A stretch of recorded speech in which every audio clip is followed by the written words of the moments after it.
Let's be honest, when your child gets sick, it's stressful. And having to deal with COVID-19 on top of that, well, it's a lot. So what we're going to do here is cut through all that noise and give you some clear, straightforward guidance straight from the health authorities so you can feel confident you're doing the right thing. First up, we'll get the big picture on how COVID-19 usually looks in kids. Then, we'll dive right into a practical playbook for what to do at home if it's a mild case. Next, and this is super important, we'll cover the critical warning signs for when you need to get medical help fast. We'll also pinpoint which children might be at a higher risk, and finally, we'll talk a little bit about life after the infection. All right, let's start with that big picture. Before we can manage any situation, we really need to understand it. What does the data actually tell us about how this virus impacts our kids?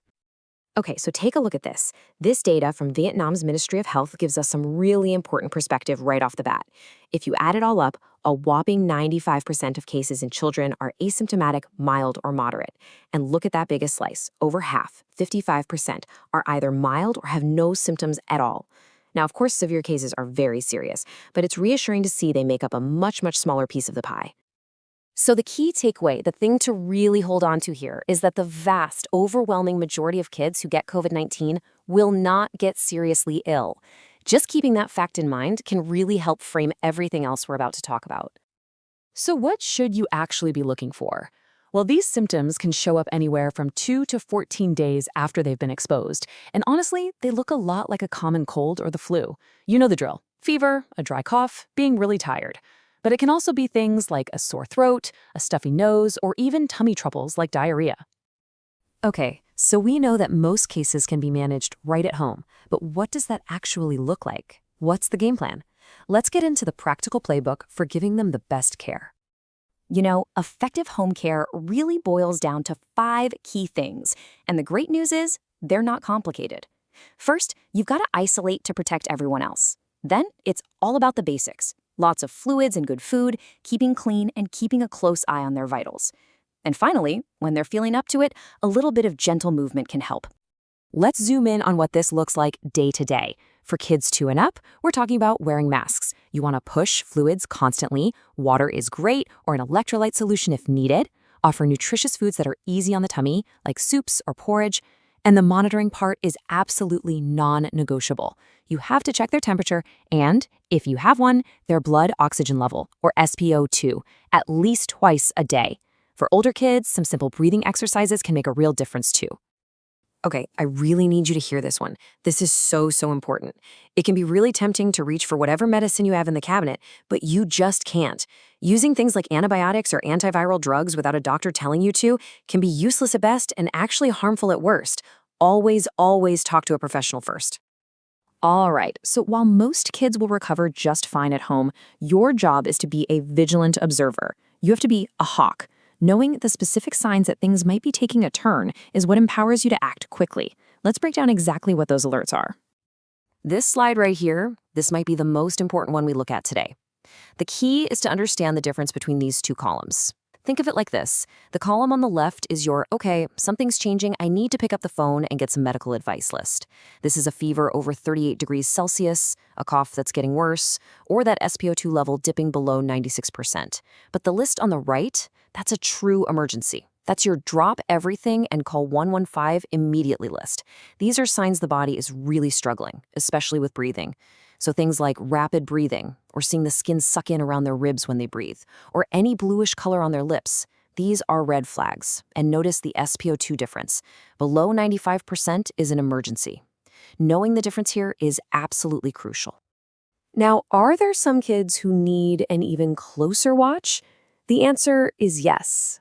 Certain underlying health conditions can unfortunately put a child at a higher risk for a more serious illness. So let's talk about what those are. We're talking about the really little ones, infants under 1 year old, whose immune systems are still getting up to speed. But beyond that, things like obesity, diabetes, chronic lung problems like asthma, or different heart conditions can also increase the risk.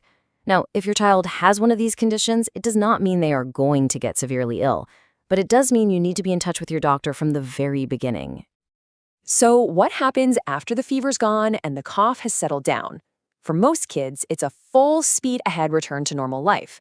But for some, the story doesn't quite end there. we need to talk about what can happen after COVID. You've probably heard this term, post-COVID or long COVID.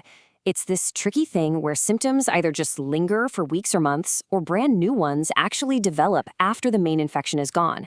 And what's really important to know is that this can happen even in kids who had a really mild case to begin with. And the kinds of symptoms we're talking about can really vary. You might see respiratory issues, like a cough that just will not quit. Some kids experience what people call brain fog, where it's just hard to focus. There can even be heart-related issues. And, of course, the mental toll of being sick and isolated can lead to stress and anxiety. Now, there is one specific post-COVID condition you need to have on your radar. It's called MISC. First things first, it is rare. Let me say that again, it's rare. But it is serious. It's basically a major inflammatory reaction that can affect different organs. And the really tricky part is that it usually shows up 2 to 6 weeks after the COVID infection, even if that infection was so mild you barely noticed it. This is why you've got to keep an eye on your child's health even after they seem to have recovered. You know, after going through all of this, from taking care of them at home to the serious warning signs, the single biggest takeaway becomes incredibly clear. The best, most effective strategy is to just not get infected in the first place. And the great news is we know how to do this. It starts with those public health basics, the 5 key guidelines we all know: masks, disinfecting, distance, and so on. At home, a healthy diet is a huge immunity booster, and keeping your home clean and full of fresh air helps too. And honestly, one of the most powerful things on this list is adult vaccination. Every single adult who gets vaccinated becomes part of a protective shield we build around our kids. So, we've covered a lot, but the final question isn't for me, it's for you. With everything we've just talked about, what is the single most important step you can take today to prepare your family? Maybe it's buying a pulse oximeter. Maybe it's printing out that symptom list and sticking it on the fridge. Whatever it is, turning this knowledge into a real plan is the most powerful thing you can do. Thank you for tuning in.